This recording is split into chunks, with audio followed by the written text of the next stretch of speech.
Well, I think that public-private partnerships can work. We've got a great example of that in North Dakota with Fargo-Moorhead Diversion with the Red River Valley Diversion Program.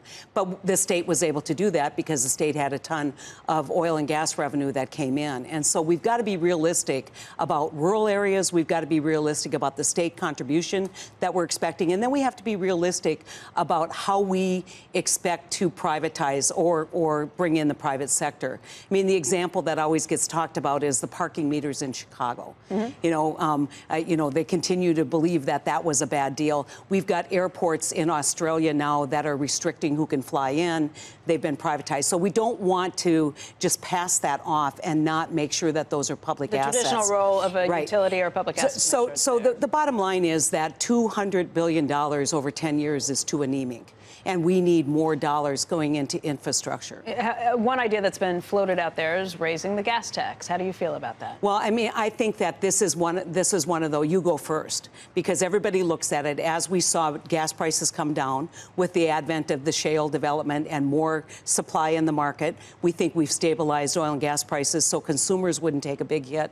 Plus, if you look at the Truckers Association, all of the major infrastructure groups, they are promoting a gas tax increase. But we also have to be realistic about fuel switching. We have to be realistic about new high mileage vehicles. The gas tax is a great user fee, but it's inadequate even at its present level. So you'd be in favor of it. You may not want to be legislator who goes out and says, I'm advocating for it, but if there was a bill out there, you might. I think if you're. That's not what I heard. I heard that really? You'd be in favor of it? No, what I'm saying is that you can't do a user fee without taking a look critically at how you fix the gas tax structure.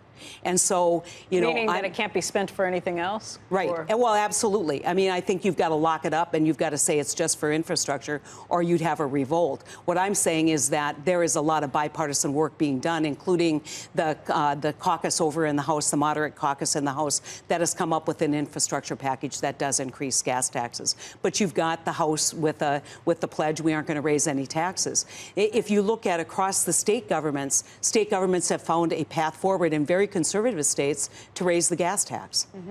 All right, let's talk about this idea of another way of funding it. Could be from raising taxes, sales tax numbers on internet retailers. And there's I didn't realize this is something that's happening in the next few weeks that could happen. Right. Well, it's happening in the next few weeks if it happens in the courts. And there is discussion in year-end plans, what I call year-end now is the beginning of the year, on funding, either extenders or on the infrastructure, on dealing with marketplace fairness issues. So you could see an argument that, look, we're giving you the ability to collect these sales from remote sellers. That's money that you now will have to reinvest in infrastructure and to pair up with whatever federal investment there is. Mm-hmm.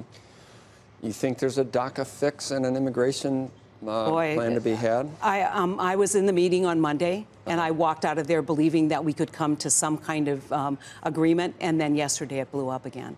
And so we've got to take in many ways. Blew up because of the president's comments, or blew up because of not being able to find legislators on both sides? I think the president really is in the middle on this. When at one point, and I think it was on the live television feed, he said, I feel like I'm the moderator. And that's exactly the role that he's playing. And so the hard line over here does not want to, the Tom Cottons and the Steve Millers do not want the deal that was done by the 6 bipartisan groups. Right. And so the question is, how do you begin to have this discussion, not taking out the emotion, because it's hard to take out emotion when you're talking about these kids who, they have incredible stories. But how do you achieve the commitment that we want to do something for these kids? So what else gets hung on that is really the critical piece, and that's why we're talking about chain migration, talking about the lottery system. Do you think that there are certain elements that they would like the government to shut down to score political points? Well, do you think that's going to happen?